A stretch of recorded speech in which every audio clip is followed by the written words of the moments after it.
Got it. Shall we record as well? Yeah. Let's do it. Okay. Okay, awesome. I'm going to share the link. If you guys want to share as well, you can do so. And Are you sharing? You're sharing it on Twitter? Okay. I'm sharing it on Twitter. Got it. Shall we record as well? Oops. Yeah. Let's do it. Okay. Okay, awesome. I'm going to share the link. If you guys want to share as well, you can do so. And Are you sharing it on Twitter? Okay, so I'm sharing it on Twitter. Got it. Shall we record as well? Oops. Yeah. Let's do it. Okay.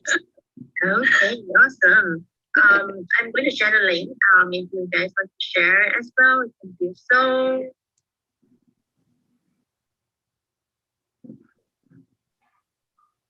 I was just seeing if anybody was in the chat. Nobody yet.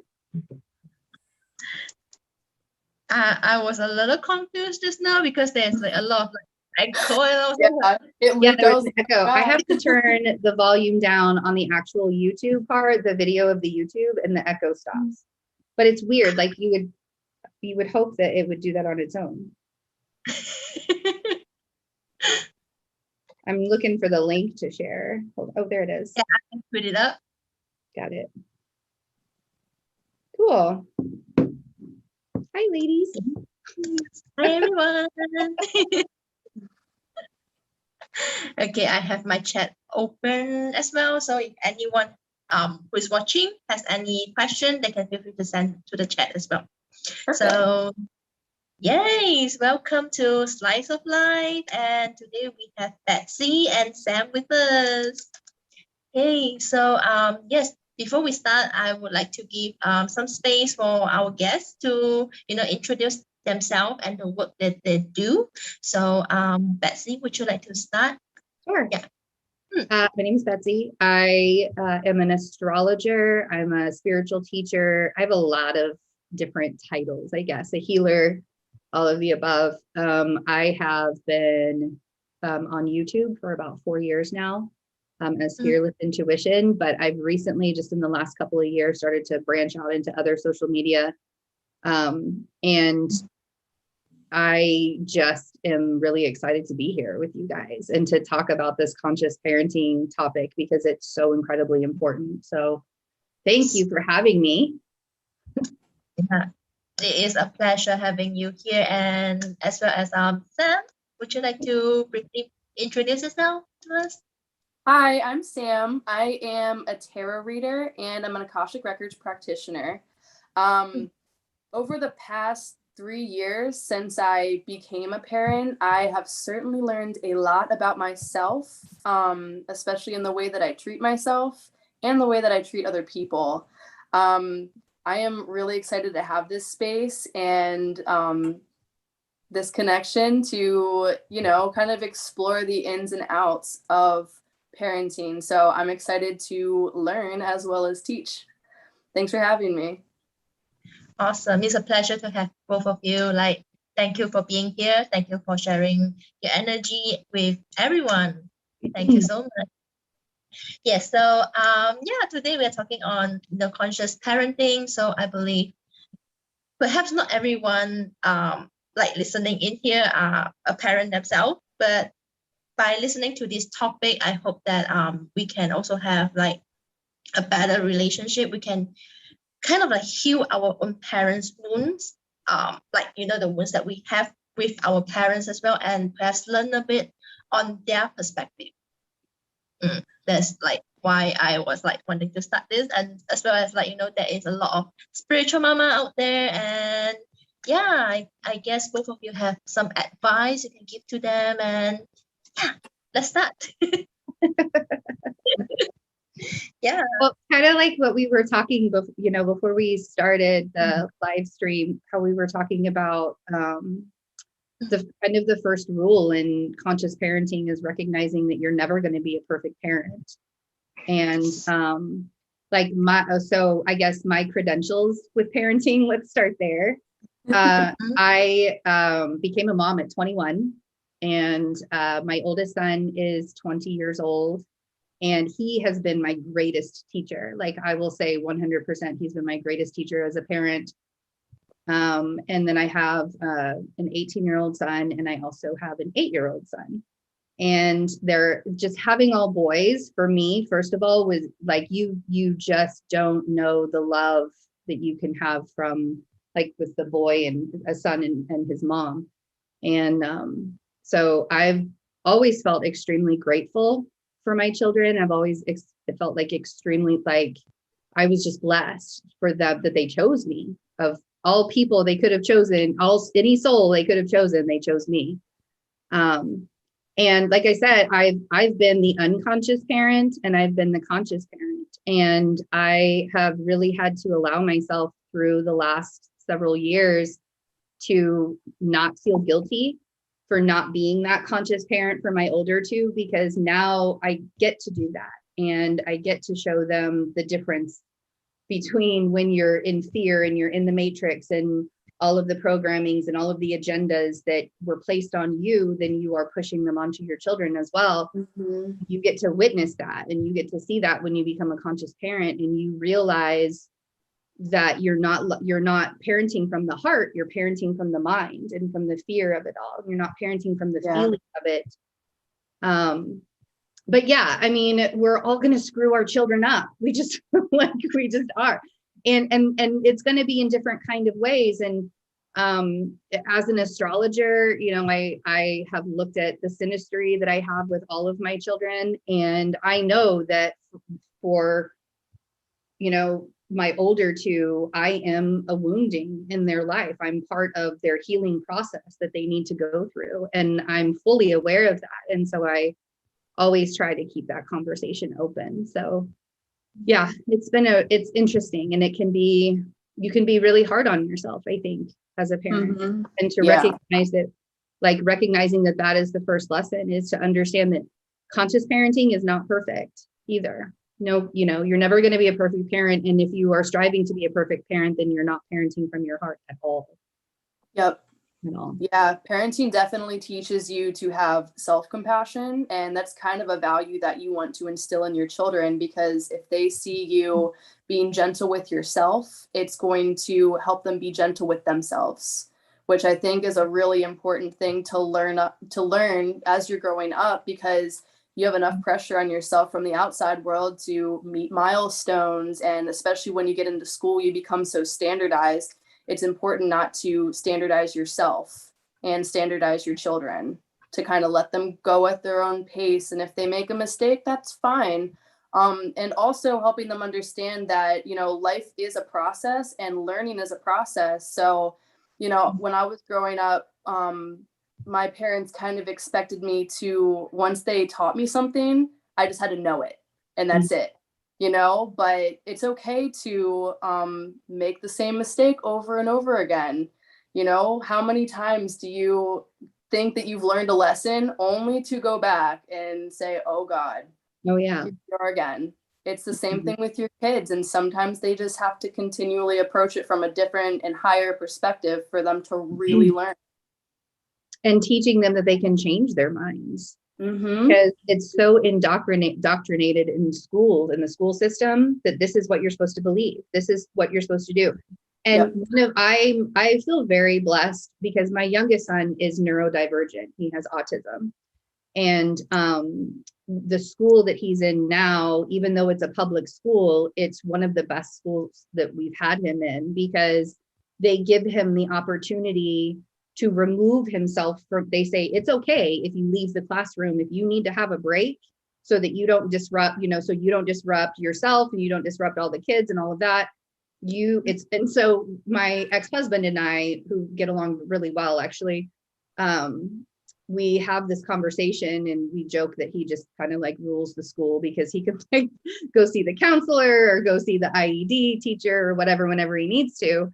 But for us to be able to give our children that kind of freedom, to know that it's okay, that they're not bad, that they're not, you know, just because they throw a fit or they have a temper tantrum. I mean, we all do it. We do it as adults, called their ego tantrums.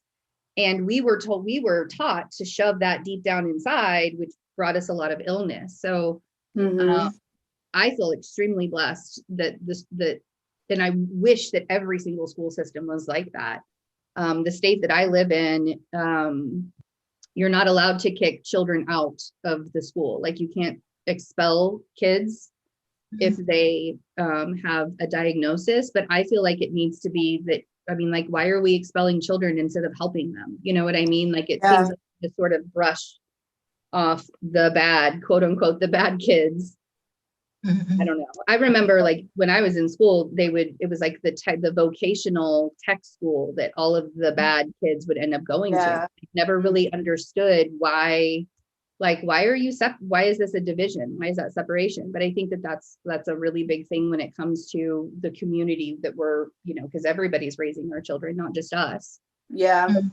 Well, I think that's really reflective of the way we treat adults who commit crimes, the penal system. It's very similar to that, rather than focusing on, restructuring, rehabilitating, and healing anything that needs to be healed.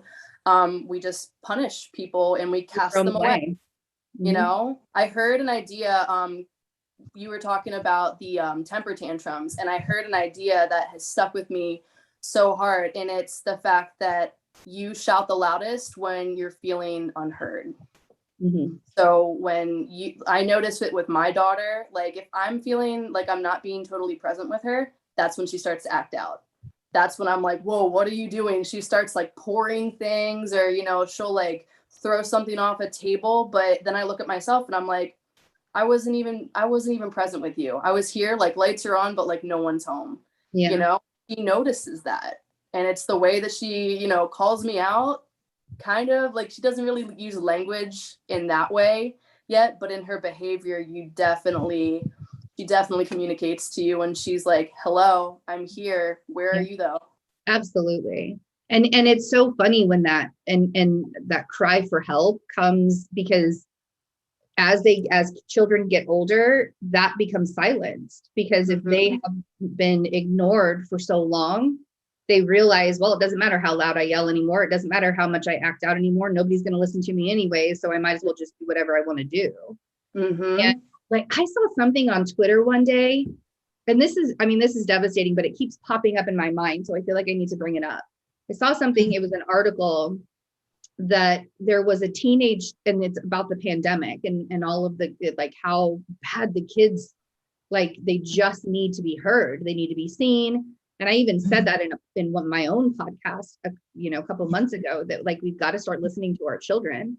But in this article, there was this kid that had been doing online schooling the entire time through the pandemic, and he committed suicide in his room, and nobody knew for 2 days. His parents didn't hear about 2 days.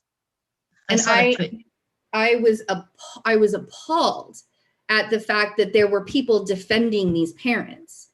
And I thought, my 20-year-old son, who is a full adult and can do whatever he wants to do, I have no rules for him other than be my roommate and do what you need to do, as a roommate, right?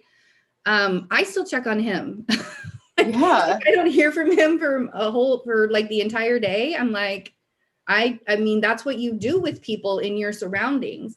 And like, their excuse was just that he was an introverted kid and he was quiet and he would stay in his room and play video games all day. So, and I'm like, if your kid's not coming out to eat, if your kid's not coming out to talk, if your kid's 2 days, wouldn't that at least clue you in on something is maybe a little off? Or maybe, if they're not coming out of their room, maybe they're really upset about something and they need support, like, just because your kid's introverted, that's not used to shut them out. That means that they probably need you need to reach out your hand a little bit more. Exactly. And I think it's become a disease amongst parents to brush their children off just because they're not, just because they're a little bit different than other, doing different things than what other people would do.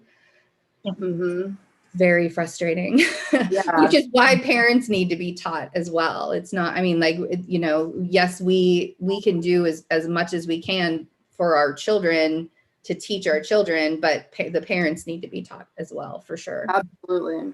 Absolutely. Yeah. I have personally, I don't have parenting experiences, but I have been working in like kind of like something like a daycare center, as well as like tuition center.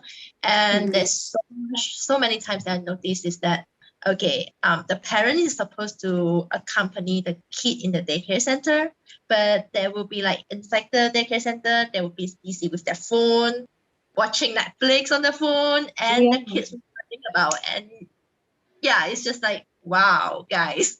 Like, well, you and it's really interesting being like a, you know, a single mom who's running a business and has, you know, children. And even during the pandemic, like I had to be very disciplined with myself that when I had Jack, my youngest, during the day, when we went into lockdown last year, and he needed help with school, that I was there with him and I was present, and I didn't put my business as my first priority. And maybe that meant that my business didn't grow as much during that time, but it was way more important for me to make sure that my child was going to be okay. And then when he did get back to school, he was going to not be behind in learning stuff. So yeah, I think there's this really big disconnect that we have, because it feels very similar to when somebody is dating somebody else and they say, oh yeah, I want to date this person. I really like them. I really care about them. But then they do things that make it look like they don't care about them. Like I don't understand why, they would lie to need alone time, or they would lie to like need to get away or get out of town or go hang out with their friends or whatever, right? Like people actually do those kinds of things in relationships. And I'm like, if you don't like the person, same thing with parenting. If you don't want to take care of a child, please don't have one.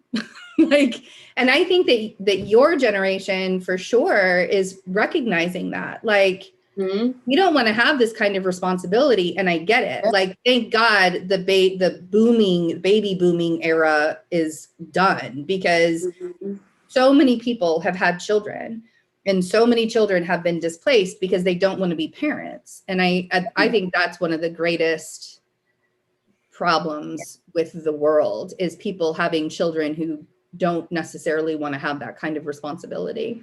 Absolutely. And don't feel capable of doing it, because even if you want to have a kid and you do have a kid, it weighs on you a lot. You have to push yourself a lot. You have to make a lot of sacrifices, and it can come to a point where you're just like, you know what, this is too hard for me, but the kid's already there, Yeah. These kids end up, going neglected, or, you kind of push your parenting responsibilities off onto another person. It's really sad. And I feel like the decision to have children should be a much bigger one than deciding not to have children. Right.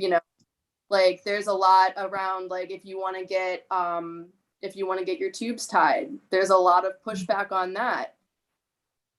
If you don't want to have kids to the point where you want to get your tubes tied, don't have kids, that should be allowed. I feel like the decision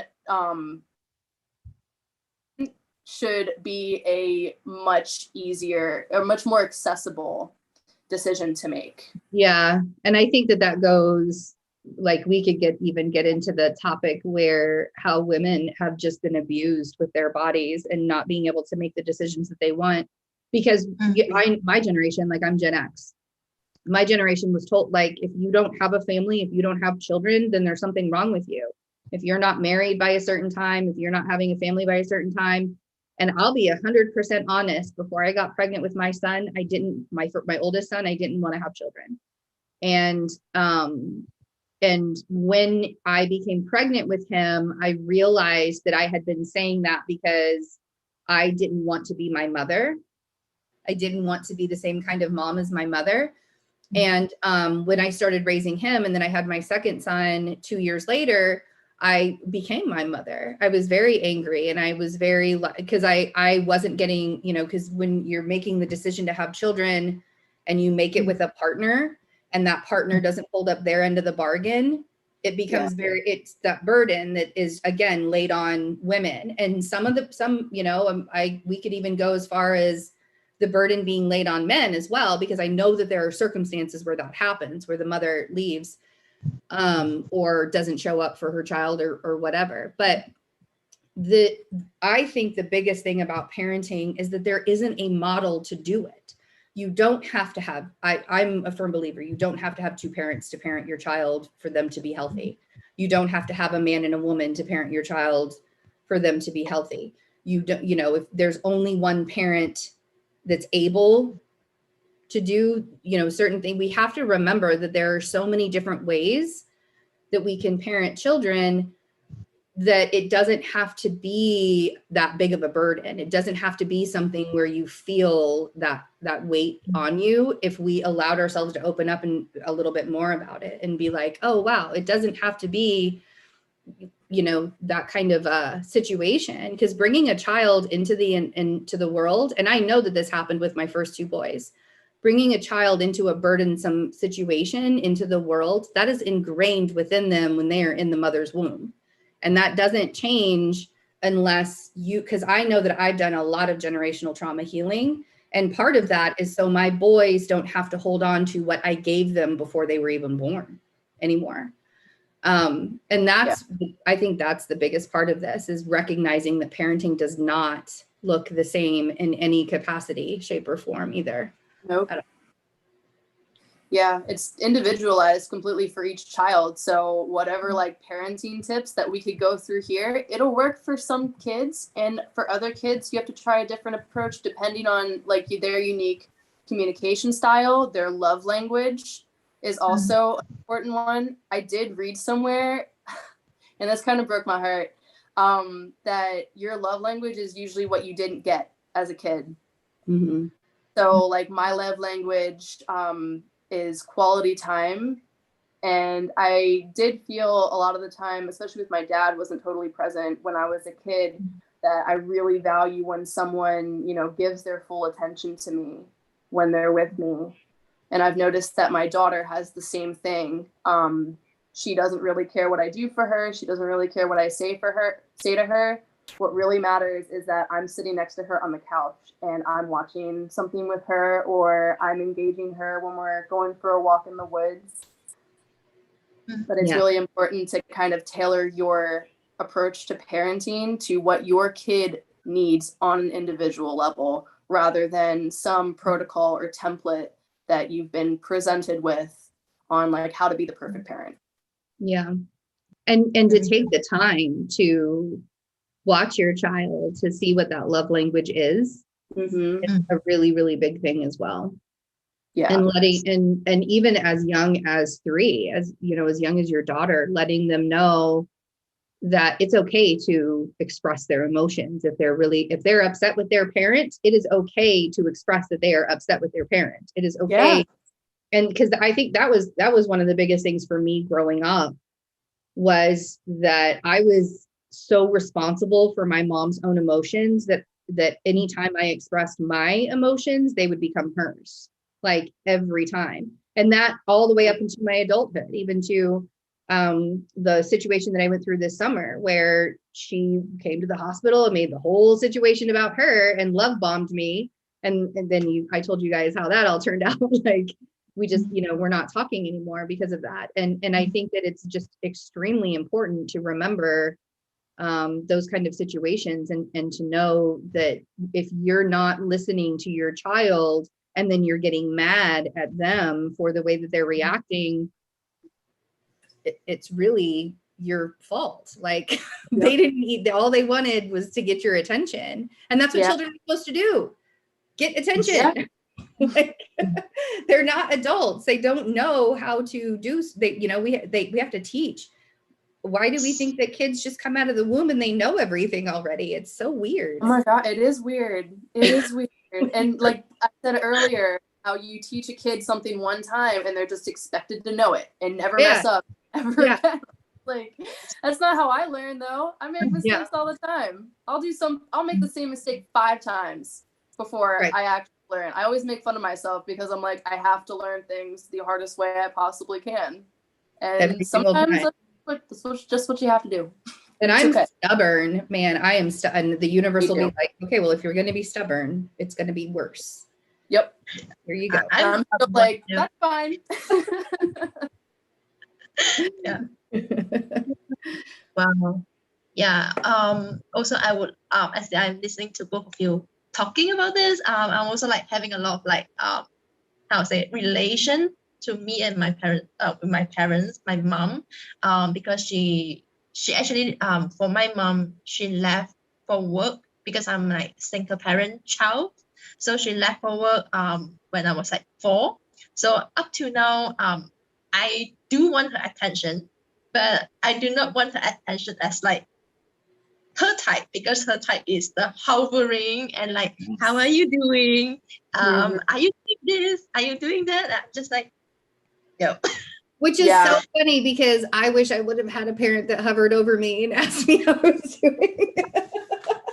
But the funny thing is like, that's not your love language. That would have been my love language, but that's not your love language, right? Like, and mine actually is quality time, but it's also acts of service as well. So like you do something for, even it could be the small, if you brought me a cup of coffee in the morning, I'm like I will love it always. Just one day, just all I needed. But that's the thing is it's so funny because we can listen to other people's stories and I'd be like, but then I probably would get annoyed because I wouldn't, because I would, when it's always, we want something different. But the reason why we want something different is because it's not tailored to who we are.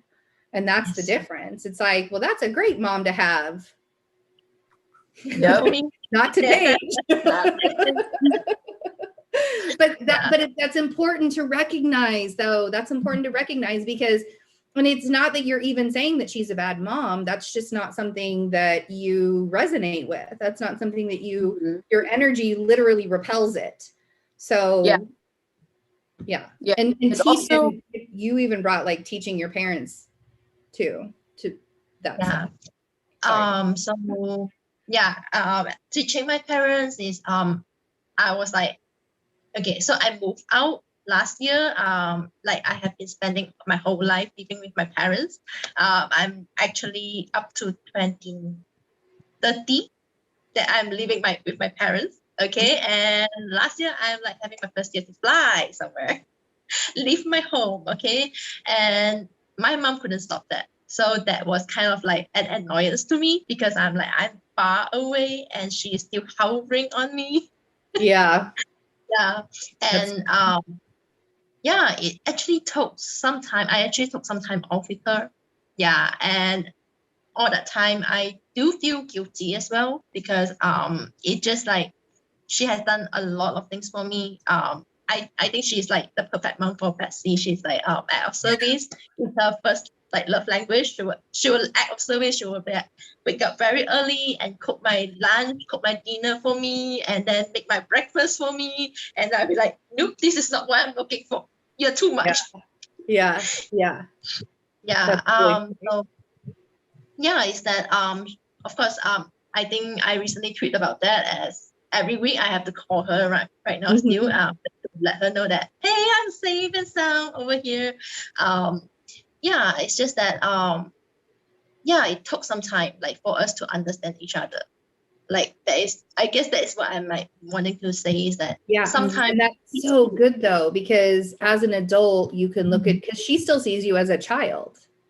And at that point, yeah, that's the biggest thing. She and like I look at my boys and I'm like, I am so blessed that you chose me as your mom, but you are a separate sovereign being than I am. Even the tiny one, even the 8-year-old, he is separate and he gets to make choices. And he gets to, voice his opinions and, all of that stuff. And but that I think that, especially the older generations of parents now really they don't understand that their children are not like little mini clones of them.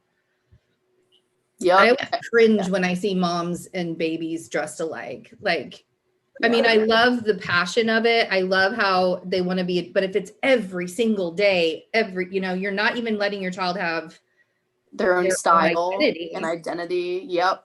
Because even babies have identities. Like, yeah, I was actually just thinking about it this morning, how much kids are like, you as a teenager, like, I didn't want to be told what to do. I didn't want someone to tell me who I was. Like, I wanted that space and that freedom to evolve my own identity. And it's really important to give your kids that same thing. Absolutely. Even something like my daughter struggles to take a nap sometimes. And I've definitely been guilty of saying, I want you to take a nap, because if you don't, you're going to be cranky. But then I'm already like giving her that identity of being cranky when she doesn't nap. Projecting that she's going to be like, I'm afraid that we're not going to be able to have a good time together later if you don't nap. I need to take responsibility for my own feelings in the situation, rather than completely profiling her as like a cranky person, And that you make such a good point in making sure that we are recognizing our role in how we are interacting with our children. Mm-hmm. And, like I said, my 20-year-old has been my greatest teacher, even now, even these days. When we first, moved in to this house together, previously it was 50-50. And I was traveling a lot with work also. So there were some times where I didn't get to see them a lot. When he got older and he had his own car in high school, he had his own life and he was out doing things. And so when we moved in, it was sort of like we had to get to know each other all over again, because we were two adults in this space. And he and I would go, we would see the ego tantrums that each other, like, we were going through. And he had this really big growth. He was going through his North Node return and stuff when we first moved in together and everything. And he was going, he was learning how to go from being a child to being an adult. At his dad's house, his dad had him under his thumb quite a bit, and it was very stifling for him. And he's he's a Gemini with a Scorpio sun. Like, he needs to be free. He needs to do what he do. He's a Virgo rising, like, let him figure his own shit out. Let him live his life, kind of thing. And we would have our moments. We would have our moments, and we would cry and we would yell at each other, and we would, and it would be either his ego projecting on me or my ego projecting on him. But at the end of it, we would be able to come together and say, I recognize how I projected onto you. You recognize how you projected onto me. Let's try and do better next time. And just learning that kind of thing, instead of constantly making it like the way that it was always for me was that it was my fault. If I had any kind of emotions about what my parents said, did, or wanted me to do, they weren't having it. They weren't listening to it. It was my fault. It was never their fault. They never took responsibility for putting me in certain situations. And I was like under their control for like, I had to be like, I could tell you stories of like emotional manipulation. I won't bore you with them, but when you emotionally manipulate your child and you make them responsible for your emotions, they literally grow up feeling like they're constantly doing something wrong. Like, they're constantly like they're creating other people's anger on. It's a very weird kind of dynamic to have. And so I love that you made that point, like recognizing when it's our problem. It's not the kid, it's us when we're doing that. Yeah. So really, really important. It's like a really tough line to walk between like letting your kid know that you're frustrated with something that they're doing, and also not having them be responsible for it. For your frustration. Yeah, because my daughter is at the point where she starts to recognize my emotions. And so like, if I get a little frustrated, she'll look up at me and say, "You're mad right now." And I'm like, yes, how do I very delicately phrase this so that you know I am in fact frustrated with the thing that you're doing, while not making you feel responsible for like me I happy. had that moment last weekend with Jack. Yeah. Oh my gosh. I'm responsible for like making me happy again. It's my responsibility to do that, but I still need you to know that what you're doing is like it is. That's so hard. That's such a fine line. Yeah. Absolutely. Absolutely. Yeah. I had to struggle Jack into his soccer gear last Saturday because he just wanted to be on his iPad and play and eat breakfast and be on his iPad, not get ready for a soccer game. And I was like, dude, you have no idea. I'm really just trying to keep my stuff together and I need you to listen to me. And I'm like, I said, so this is I finally got to the point where I said, this is your choice. You can go to your soccer game this morning or you can stay here and watch your iPad. But if you don't go to your soccer game this morning, you're not going to get your iPad. And that was the choice that I gave him. And he was like, but that doesn't make sense. You said I could stay here and watch my iPad. And I was like, but I'm giving that. Yeah. I mean, like this is the direction, you know, I mean, like you made a commitment basically to the soccer team. And I'm showing you that this is your commitment. And if you don't take on this commitment that you have to make, then that doesn't mean that you just get to do whatever you want to do. When soccer and like and that's where that fine line is. It's like you have to be able to show them the choices that they have and why if they don't make the choice to follow through with what they said that they were going to do, then there are going to be consequences for that, things like that. Yeah, 100%. I really like the way you structured those consequences too. Like how you made it that centered on the commitment and the fact that like, you know, you did make this commitment, but if you don't follow through, that doesn't mean that you just get to like do whatever you want. Whatever you want to do, right? Yeah. Like creating like problem related consequences is so important because, you know, if they're not going to learn that way, you know, like, let me think of an example. Oh, my daughter has a really bad habit of, you know, if I'm growing something on our deck, like herbs or peppers, tomatoes, I didn't get a single tomato last year because that girl picked them all when they were still green. But she really likes to be outside. And so, you know, if she starts picking the peppers or the tomatoes, I'd say to her, you know, I told you not to do that. I asked you not to because they have to grow. They're still babies and we want to be able to enjoy them when they're fully grown. But if she keeps doing it, I say, okay, if you pick another one, we're going to go inside and you can't play out here anymore. And it's also really important that when you present a consequence, you stick to it the first time. Like if you say it one time, if they do it again, boom, consequence. There's no negotiation. There's no nothing. I gave you the choice. You made the choice. And this is what is going to happen as a result of the choice. Right. And explaining to them by being emotionally mature and not doing it out of anger or because I think that is also a thing, is how we are presenting our children with those choices. Yep. Because like when you're teaching your children to brush their teeth, for example, something that we have to do because we want to keep our teeth in our mouth, right? But you're teaching your children to brush their teeth. And like my son is really, really smart. And he said to me, he's like, but mommy, most of my teeth are baby teeth and they're going to fall out anyway. So why do I need to brush them? And I'm like, okay, all right, let's sit down and have this discussion. But he still will have, you know, in the morning, he'll still do that push pull with me. And I'm like, well, you know, we can discuss this again, but now you have adult teeth. And, you know, I tell him, I'm like, because it's genetic in my family to not have good teeth, even if because like my dental hygiene's amazing, but I still don't have good teeth, right?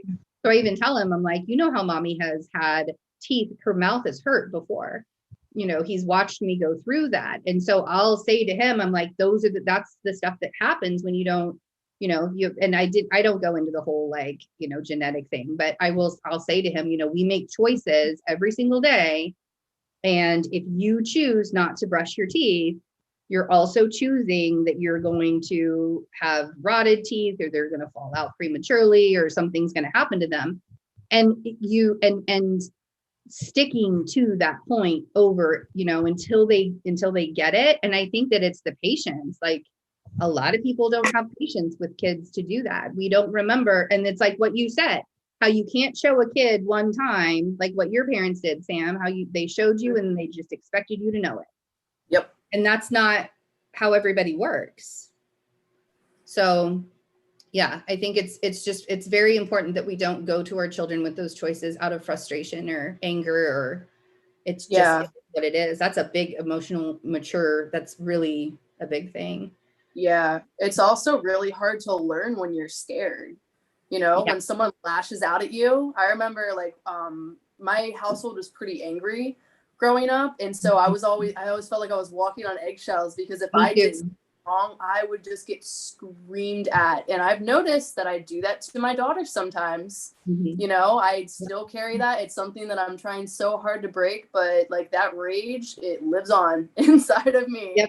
But I watch her cringe a little bit, and I also watch my own inner child cringe. When I get really angry, it's like something inside me is like, ooh, we don't like that, don't do that again. It's important to pay attention to how your own inner child responds as you're working through your own healing, because it can be really helpful in guiding you to what feels good to you, as well as what feels good to your kid.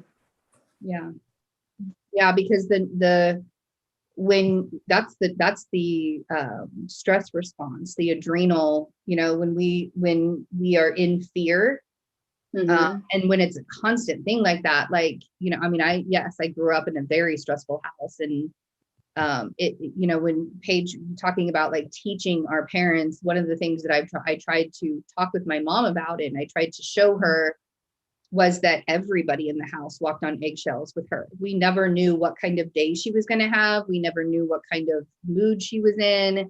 Then there were moments where we would just, like, I would disappear. Like, I would just go to my room and I wouldn't speak to my parents. And that was one of the things with that story, where I was like, I think that there were days where my parents probably could have gone several days without seeing me when I was a teenager, because I was just like, I don't want to, even back then, I didn't want to deal with that kind of, whatever. And if they didn't care, then I just wasn't going to be present around them either. But yeah, that when you have that adrenal response, your immune system, I grew up with a terrible immune system because I was always living in fear. I was always stressed out. And I think that's a big thing to point out with kids. Like, that starts at a very young age, and we as parents are the ones that instill that kind of rage in our children if we want to. That's kind of frightening too, to think about how many parents do that. And then the cycle just gets perpetuated when you become a parent. And it just keeps going on and on and on. And, it takes you stopping yourself and being like, hey, this is not a good response for me to have, or just noticing the way your body gets so overwhelmed by that response. And it's like, I'm not making conscious decisions right now. I'm running on autopilot, and that's not healthy. Whether you're a parent or not, that's part of shadow work. Absolutely. I personally learned a lot of that on how to be more present, especially dealing with children when I was working in that daycare tuition center, because I do have that response as well. I grew up in kind of like violent family, like they literally would take cane or a hanger or anything, and then would oh no. So I do, when the kids don't listen, that is a good training though, because they are not my kids. So I'm just at the daycare center, so I have to like and to deal with it, to talk to them in a way, like be more patient and to really reason with them. That was good. I still don't know whether I do that or not, but I hope that I am more conscious right now, that I would just be like my mostly my grandparents. They would just pick up the cane and just like anywhere. And it's so amazing. That's the first thing that was like the first thing that parents did, was like, I'm just going to beat your ass. Like, I think that there was one time that Parker, my oldest, talked back to me when he was maybe 8 or 9. and I smacked his face, and I will forever feel terrible about that. Like the only time I've ever like, touched my child in frustration or anger in any way. And I mean, and I think back to being an unconscious parent and how angry I was. And I was a single mom, and I was working as a project manager in telecom, and I was in charge of a lot of things at work, and that would spill over to home, and I would have to bring my work home, and I would work until midnight. And it was great. I would even think sometimes when the boys were younger, I'm like, I'm really glad they have each other, and they're still so incredibly close. And so I know that was part of their journey, that they needed, to being that close to each other. But that's one of the things that I've had to work through myself, is recognizing that I wasn't a perfect parent back then, but I'm also not a perfect parent now. And even though there are certain circumstances that happened when the boys were young, there's nothing that I can't change that. The only thing I can do is start from where I am today. And I've had conversations with them. I've apologized for the way, like the kind of mother that I was in the past to them. And they would look at me and they'd be like, what are you talking about? And I'm like, you don't even see it. That's insane. Like, you don't even see, because to them, it was normal for a parent to act like that. They didn't understand, but I know that there was a lot of pressure put on them, because the environment that I was in, the way that my emotions weren't being handled properly, not just by myself, but I had been misdiagnosed bipolar. So I was even told that what my identity was supposed to be.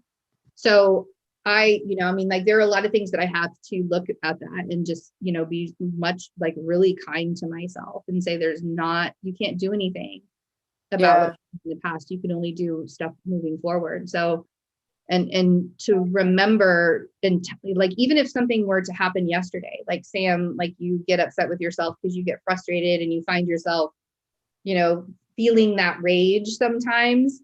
And then you pull that guilt into the next day, that can be very detrimental to you as a parent to do that.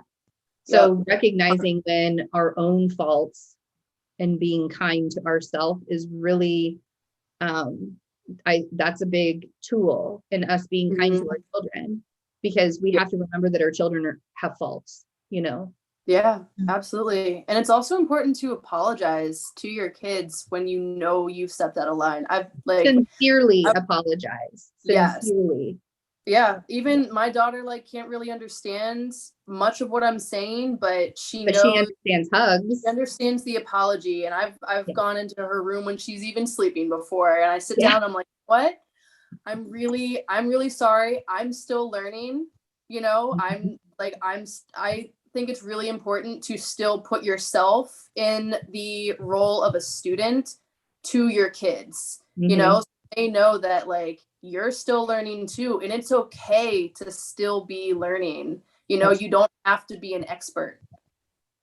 Yeah. And I don't think that we ever really become an expert at anything. Nope. We just yeah. But really knowing that, and a lot of people grow up with that kind of I know better because of this, and this, and putting that kind of ego thing onto your kids too. Like I hated it when my parents said, I'm the parent and I know more, or I know better.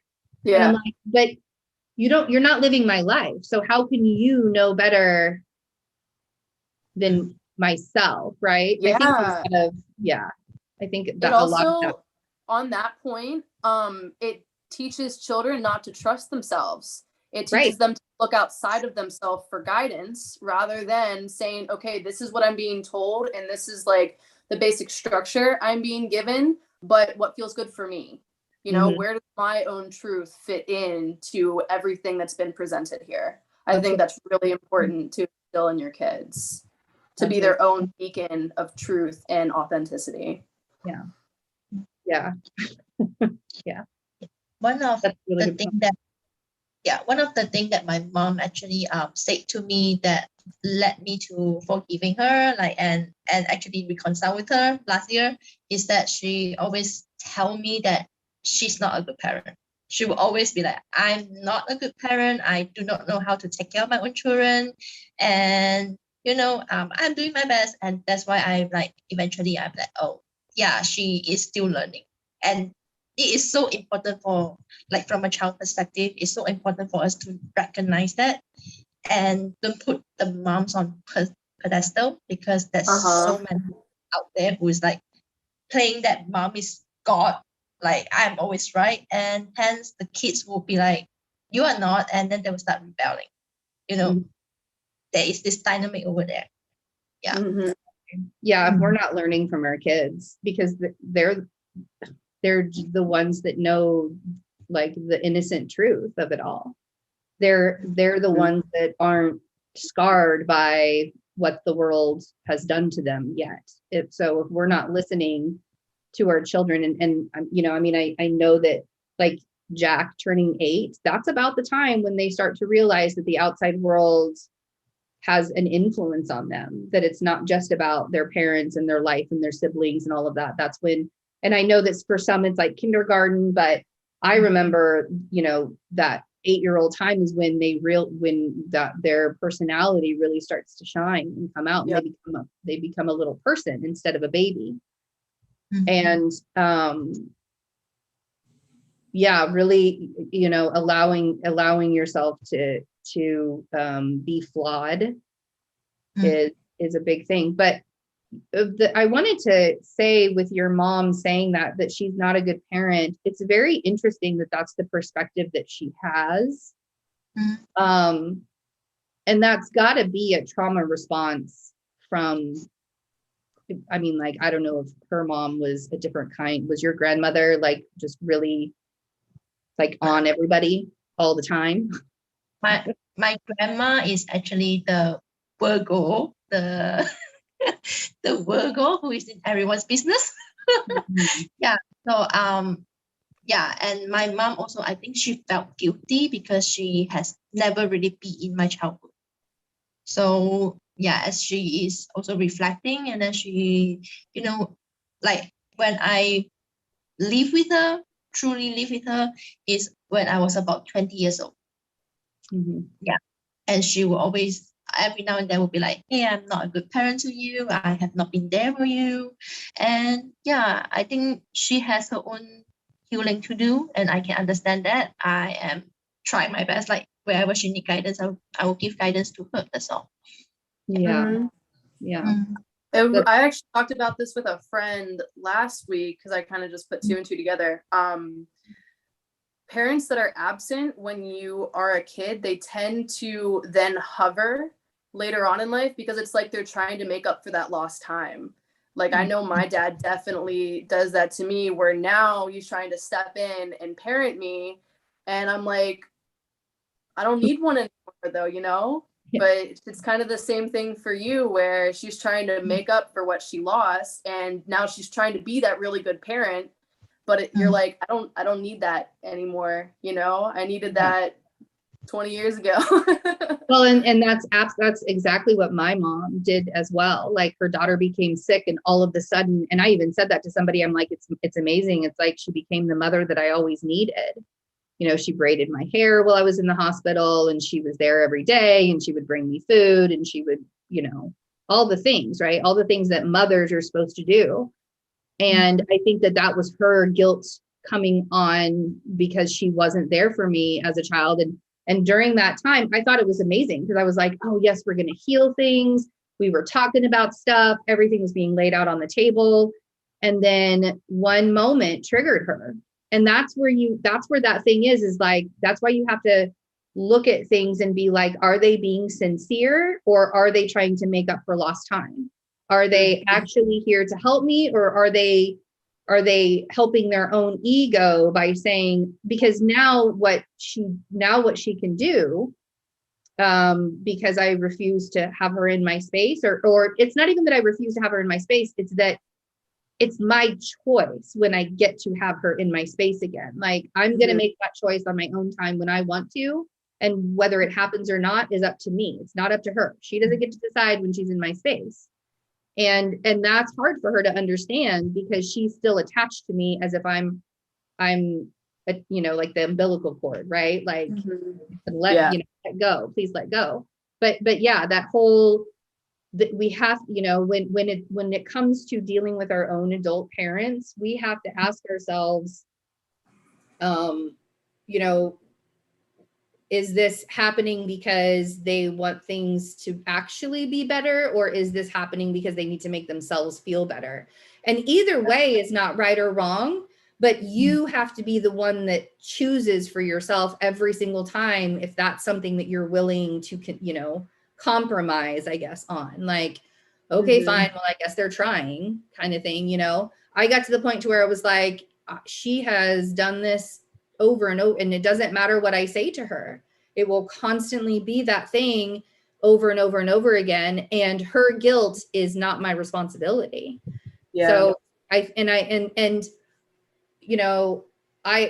telling even my children, I'm like, you are not responsible for my emotions ever, ever, ever, ever. If you say something to me that is an argument of what I'm saying or what I'm doing, me lashing out, that's my response. My responsibility is to stay neutral in the situation. Whether you agree with me or not, fine. That's great. It's your choice, right? And yes, as children, we have to lead our children to make their best choices for themselves. But creating that kind of situation in their minds where they feel like they have to make that choice to remove themselves from I don't ever want my children to feel like they have to remove themselves from my life. Yeah. I don't want them to feel like that kind of toxicity.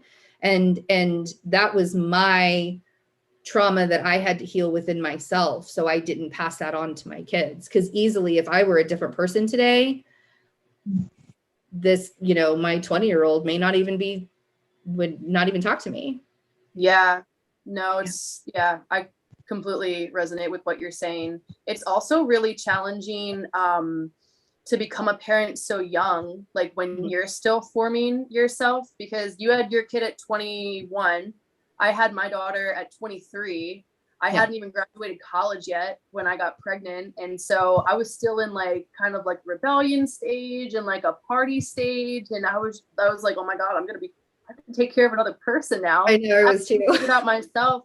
That identity crisis hit me so hard. But I feel like the reason why I kind of just, I straightened up and I tried to do everything I could was because, I had to. I look in my daughter's eyes and I want to make her feel loved. I want to make her feel safe. I want to, be the parent that I always wished that I had, even though, my mother was a great mother. My father was he was a great father, but, again, no one's a perfect parent.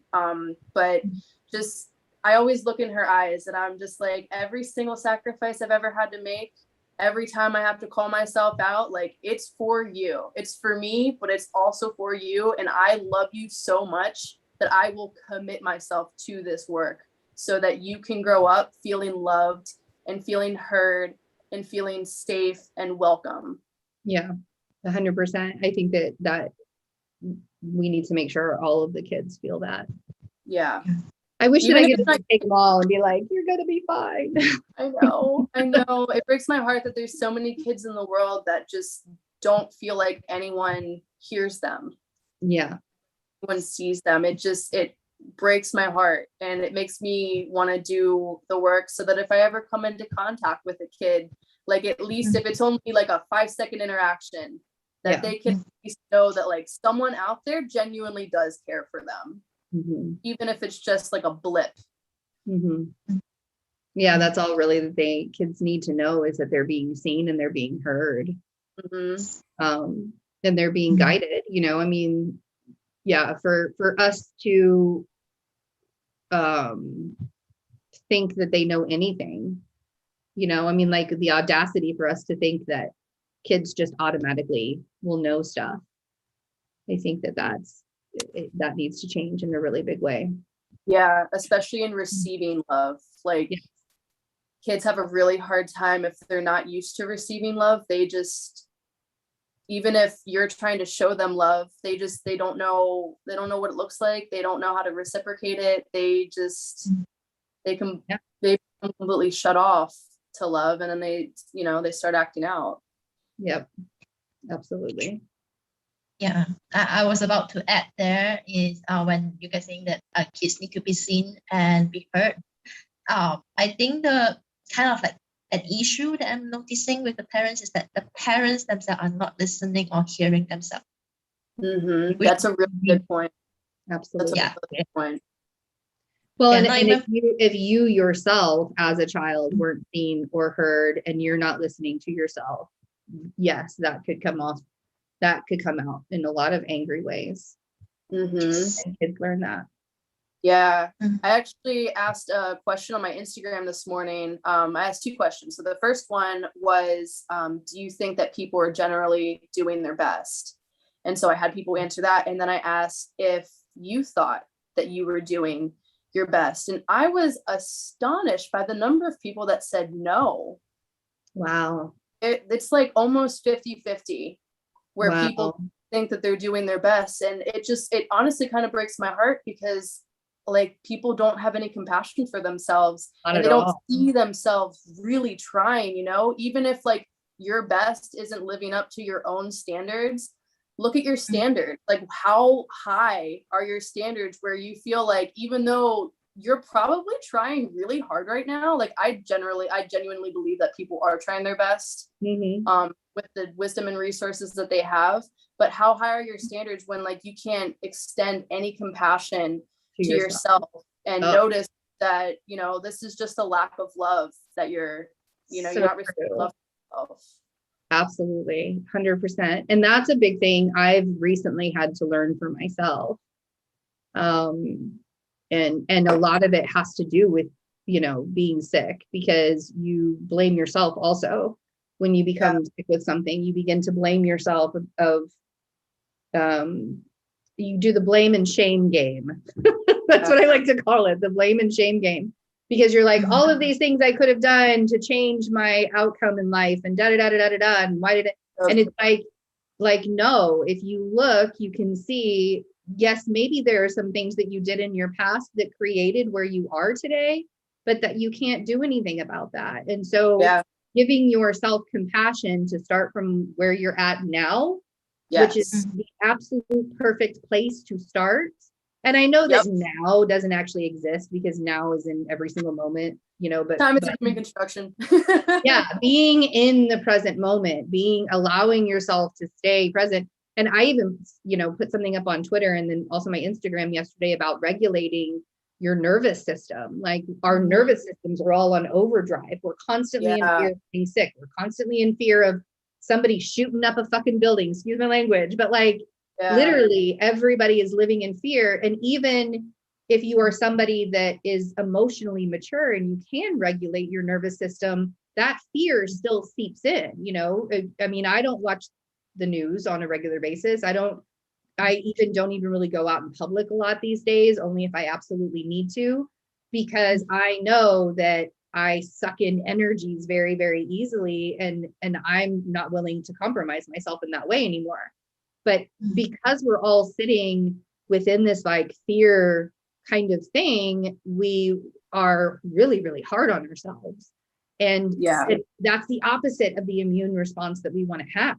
Your adrenals are like, and you're so stressed out, and you're not centering, and you're not coming back to yourself. And I really, we were talking about the initiation that we had last week, and even yesterday, I was having to bring myself back to my center and not freak out and not lose my shit and not get really angry, and constantly. And your children are watching you.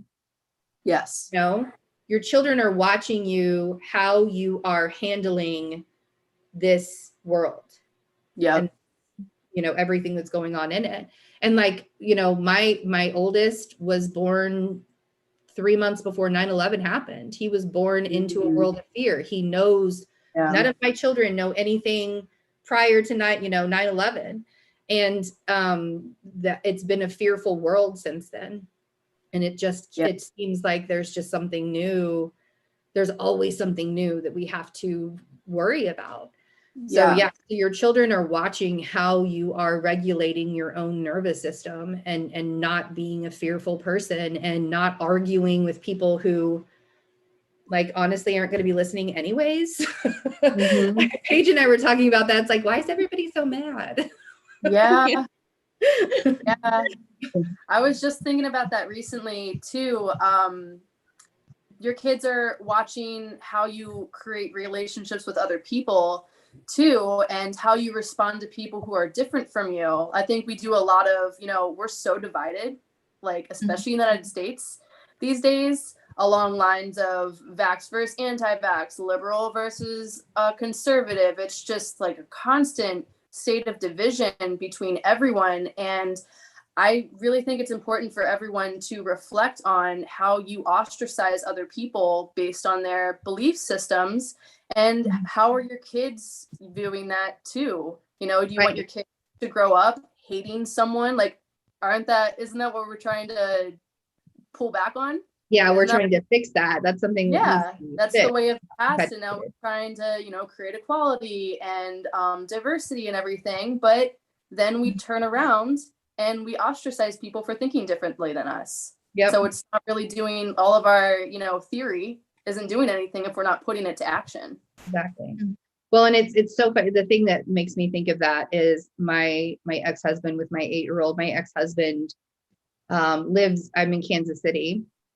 But he is with football, he's a Broncos fan, which is in Denver, right? And Kansas City is the Chiefs. And my youngest son, and of course my ex-husband's like, oh no, it's all Broncos in this house, because the Broncos are actually a big rival of the Chiefs. And this is how petty people can be. like it's like such a huge rivalry that even when our son was younger and our friends would come over for like Bronco Chiefs games when he and I were still together, they would purposefully like bring Chiefs gear to put on our child. And my ex-husband wasn't having that. Like, he would get mad.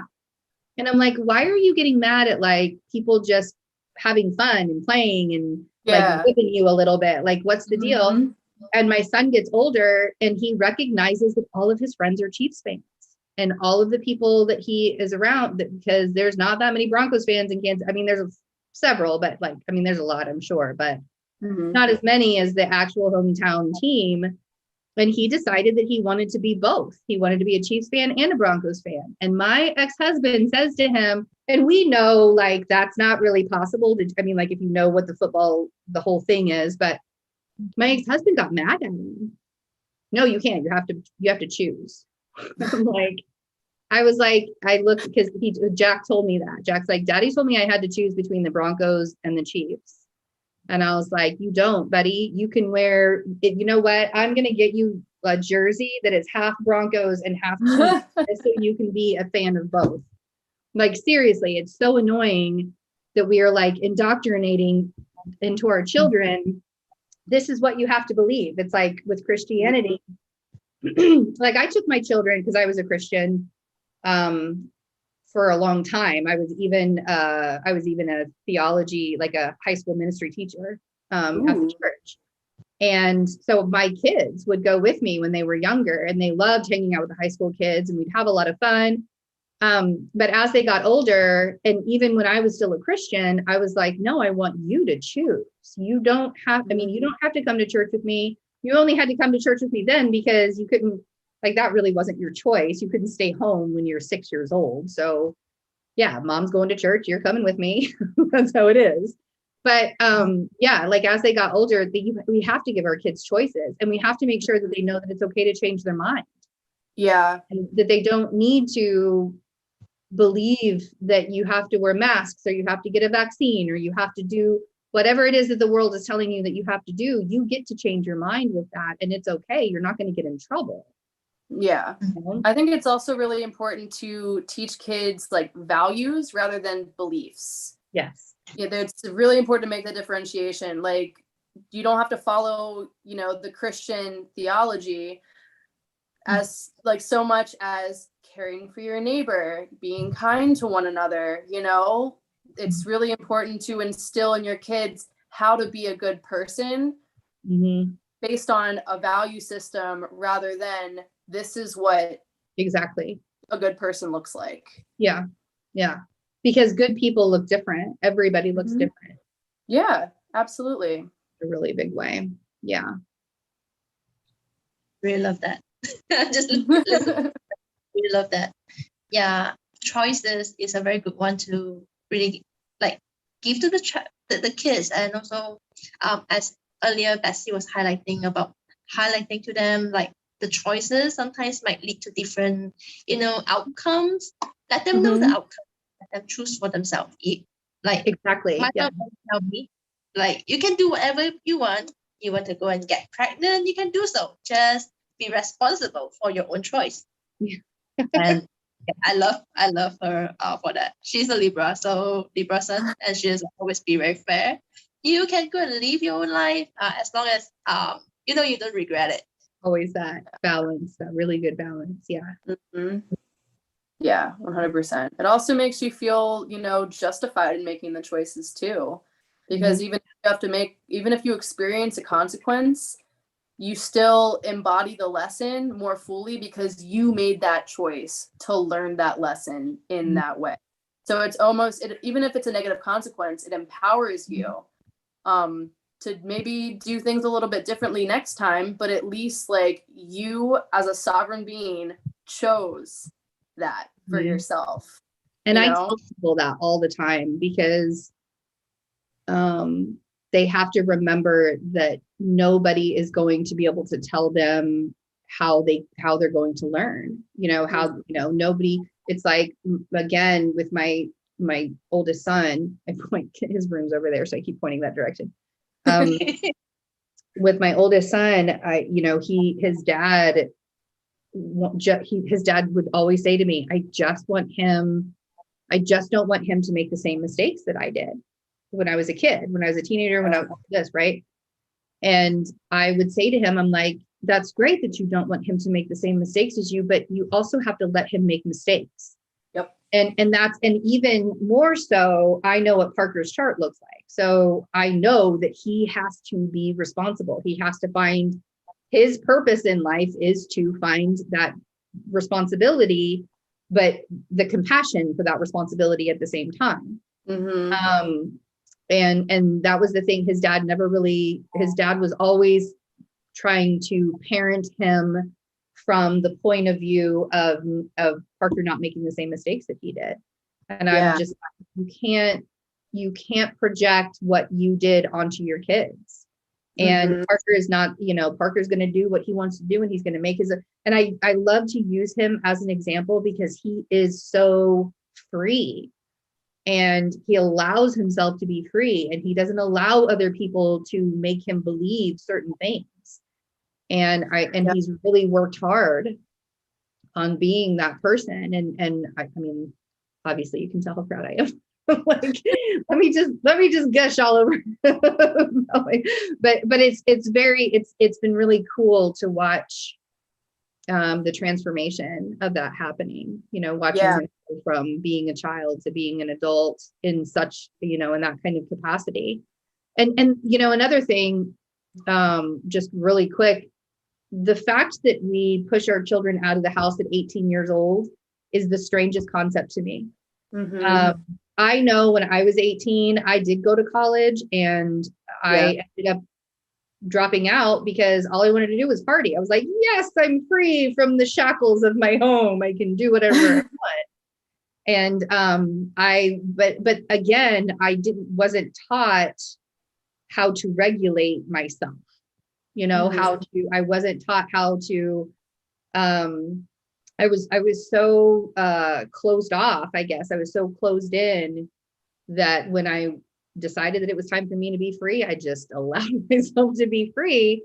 And it was, the pendulum swung way too far that side. And I just think it's really weird that parents they do that thing where it's like, oh, well, my child's 18, it's time for them to get out of the house and and I'm like, we still got to teach them to be adults though. Like they're still children. what you were saying really made me think about, you know, it's important to teach your kids how to make decisions rather than what decisions to make. And I think it's also important as like spiritual teachers and practitioners that we don't create codependent relationships with the people that we do give guidance to. I try really hard to stray away from giving people concrete, you know, decisions from any tarot readings that I do. And I really love going into the Akashic Records because they are always process-based rather than outcome-based. And so if you ask for advice on something, they'll help you kind of work through it in your own thought patterns rather than saying, well, this is what you should do, you know, because then you can arrive at the right decision on your own through your own mental processes. And it's really important as kids and as adults to feel confident in your ability to make the right decision for yourself. Right. And yes, and I've actually said to people before, I'm like, if you can't even trust yourself, then you're not going to trust anybody else. Yep. And they're like, well, how do you learn how to trust yourself? And I say, you allow yourself to make decisions based on how you feel about the situation. The more you are showing up for yourself in every single moment and showing up for yourself in every single decision that you're making, and you do it from like, you know, like, I'm not going to make any decisions based on what the outside world's, only my own guide inside. The more you do that, the more you can trust yourself. Yeah. And yes, absolutely. Making choices instead of being told. And I tell everybody that comes to me and they're like, this is, you know, this is what I need help with. And I'm like, okay, well, let's figure out what you need to do for yourself or where you need to guide yourself to be able to find this, because you know, we're not living anybody else's lives. Yeah. Yeah. And for us to even think that we have that kind of perspective is, you know, there are some things that I know that the decisions that they should be making, but I won't say it because it's not up to me for them to make that decision. And I'll say, you know, I'm working with one particular client where I do Reiki regularly with him, and he takes what his practitioners tell him very to heart, right? And so he'll be very rigid with himself, with any practitioner he's working with, his Chinese medicine doctor or whoever. And I'll have to say to him, just because you respect these people, that doesn't mean that their word is gold. You have to respect what they're saying to you and then allow your body to respond to what that is. Because if your body is saying, no, their advice was bad, and you go with their advice, then there are going to be consequences for that. Right. That's how you make choices, right? Instead of this is what you do. And that's one of the biggest things I've had to learn. So funny that this is coming up. The universe is hilarious because I have to make medical decisions for myself right now. And when you're in a position of having these doctors that have gone to school for years and years and years and years, and they've had many, many patients, maybe not necessarily many patients that have what I have because mine's really rare, but they're more familiar with it than I am. But I got more answers in a Facebook group from people who've actually been through the experience than I got from the doctor. And so I have to, for myself, say, where's that line? Where do we listen? And this is parents, teachers, caregivers, doctors. It doesn't matter the authority. And so we have to also show up and show our children how we are dealing with that kind of authority, the president, whoever, right? Whoever it is that is the authority, the police officers, this, and this. And we say, yes, these people learned all of their things and they're very scholarly and they did this for a reason and they know more than you do on this subject. But you also have to let yourself be your own guide. Their word, just because they know a little bit more on that subject, does not mean that their word is exactly right for you. So really teaching that in a huge way, the difference between that. I think that's really important to harp on is how you view authority. Yeah. How you approach authority, especially in this age when, you know, things can get misconstrued like that. Yes. And because you see something and it's backed up by so many people, that doesn't mean that all those people are right. Like, I've noticed this phenomenon on the internet. someone will make a definitive opinion about something, a definitive decision, and it will just go viral, and that becomes everyone's opinion on it. Yeah. I'm like, how did that even, it's been like a day since that It's the herd mentality. Now it's crazy. Yeah. It's crazy. Yeah, I don't like it when my tweets go viral, actually, because I'm like, there are so many weirdos that come out and your tweets go back. I'm like, why are you even here? Don't show us my mentions. I'm like, ew. Well, and I mean, it's very important for us to pay attention to what we're resonating with and not allowing ourselves to get in deep with those things that we're not resonating with. But I'm kind of a warrior when it comes to certain things. Like, I don't like to spiritually bypass stuff. Paige and I have talked about, you know, Me too. I have to. And the funny thing is part of my journey in this lifetime is to still be grounded in whatever reality looks like. But it's not, you know, I'm not a person that can just be like, everything is going to be solved by thinking that it's going to be okay. And not everything is going to be solved by an authoritarian telling you how it's, you know, how it's going to be. You really have to learn how to be super grounded within your own body, because that kind of divide can make you go crazy. If you really, you know, if you let it, I guess. I don't know. But a lot of people don't understand that. It's like, you know, the fight between it's the fight between the matrix and the spiritual world constantly, back and forth, back and forth. And so really being in your own truth and setting in your own truth, regardless of what anybody else is saying. But yeah, for sure. Yeah, it We is. can't ignore that we're humans, even if even if and we know that we're human. more than humans, we can't ignore that this is what we chose to experience. Yeah, I mean, we're here because we chose to be here. We chose to incarnate as human beings in this lifetime. So it always confuses me when people talk about like transcendence and everything and trying to like remove themselves from the human experience. I'm like, that's literally what you're here to do, though. You're here to fully experience being human. So it just doesn't make sense to completely go like the love and light path and try to free yourself from the human experience. I'm like, you're going against what you agreed to, you know, like you got to honor that. But I would never try and convince somebody of that either. At the same time, it's like, I know that for myself, that you can't just do love and light and make it all go away. And I even more so going into more so, and I know that this is kind of off topic of the conscious parenting, but it all sort of goes together at the same time. It does go together. I'm also a firm believer that we can heal our own bodies, and that's not about love and light spirituality. That's science. You know what I mean? So it's like, you really have to find, I was even grappling with myself last night about that. Like, I told my partner, I was like, I don't know what line to choose. I don't know which way to go. I don't know. Do I just trust and believe that the more that love, you know, the more light that I put into my body, the more I can heal myself? Or do I trust the doctors? And he was like, you got to figure that out on your, like, what it is that you need to do for that. So, you know, and that's where that compassion comes in. Our children see that for sure. Yeah, 100%.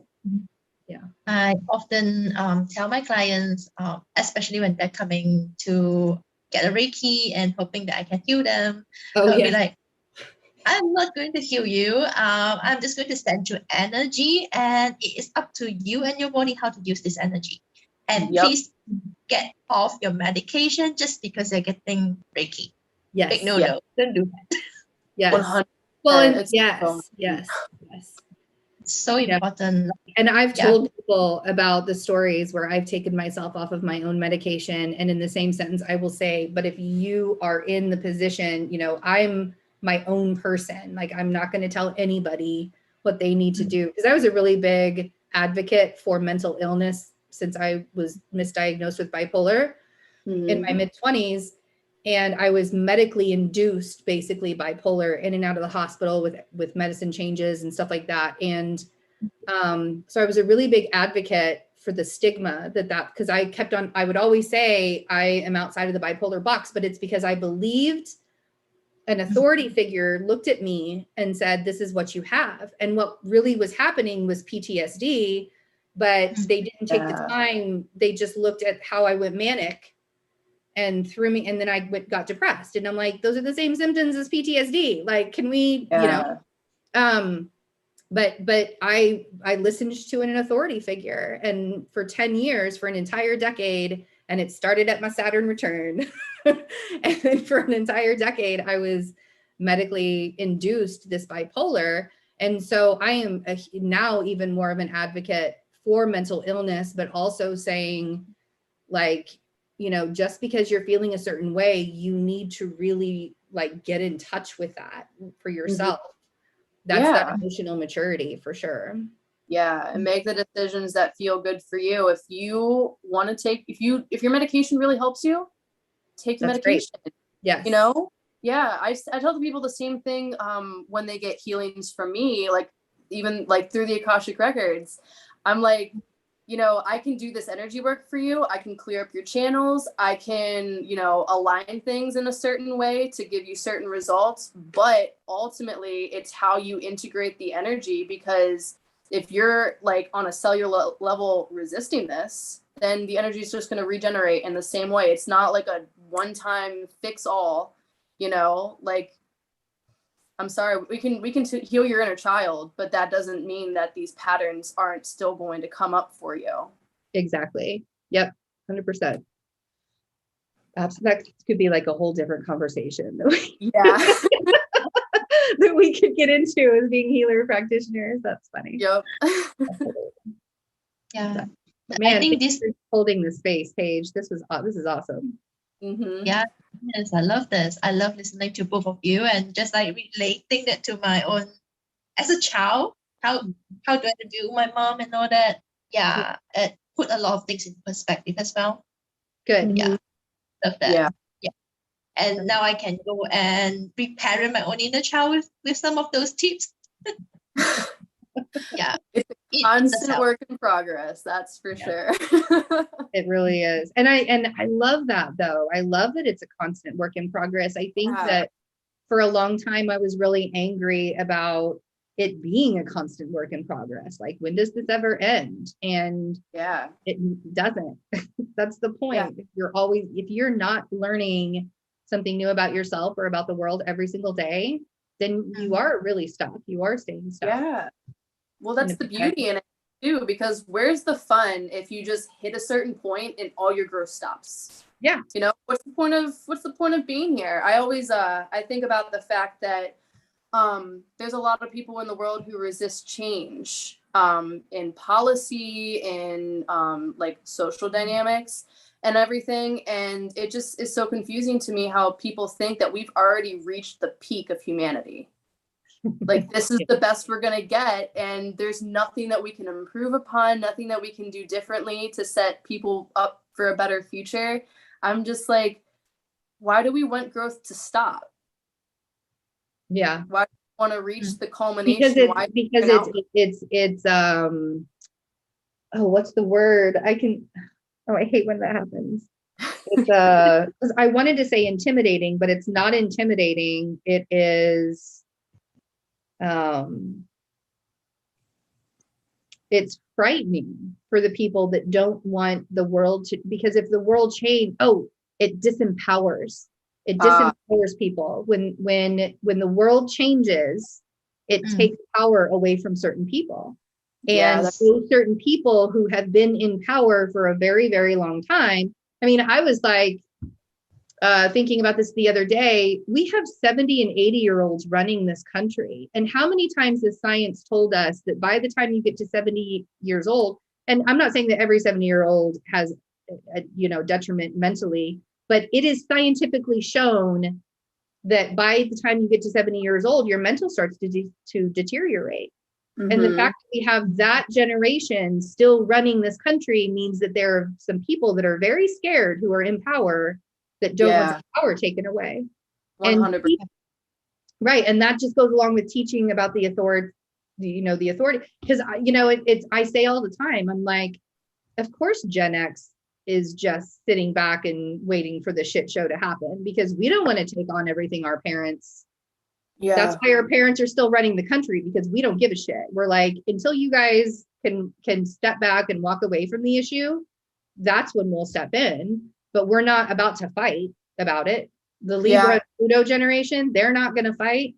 It's like, you guys didn't. And that's the thing is the mentality is, you didn't fight for us, so why are we going to fight for you? Yeah. Right? And that's, I mean, I don't know that that's necessarily the right mentality, but that's what it is. That's what Gen X does. Well, I mean, honestly, like me personally, I feel abandoned by the government. I feel like, you know, like I lost my job a month ago, no unemployment, no health insurance. I've been working for the past 10 years without a gap in my employment since I was 16 years old. The first time I need assistance, they're just like, you're on your own, kid. And I'm like, word. Right. Word. Yeah. And that's why I left corporate America in 2017. Mm-hmm. And I wasn't even ready to, I mean, like, I wasn't in a position, I ended up, there were so many, my life changed in so many ways for me doing that, but I would never go back on that decision ever. Yeah. The fact that I made that choice for myself, and it, you know, because I know a lot of people were forced into that decision, becoming an entrepreneur instead of working for, you know, I know that people were forced into that decision, and that's frightening when you're forced into a decision like that. Mm-hmm. But I'm just glad that I chose it for myself years before that was a blessing. But at the same time, it's scary. Yeah. But it does kicks you exactly where you need to go. You know, I feel like the amount of changes that I've made for myself in the past month, I was working from home for a year plus, and I had time to do all the things that I'm doing now, but there was just no sense of urgency within me. And the growth that I've made through the past month compared to the past year is just, it's exponential. Yeah. You know, sometimes you have to be forced to make those tough changes because you just get comfortable. You know? I thought for the longest time, I was like, why would I leave my job? I have a constant paycheck coming in. You know, I do have the freedom to work on my own stuff outside of work and everything. But then it just kept me in the same place over and over and over again. So. Yeah.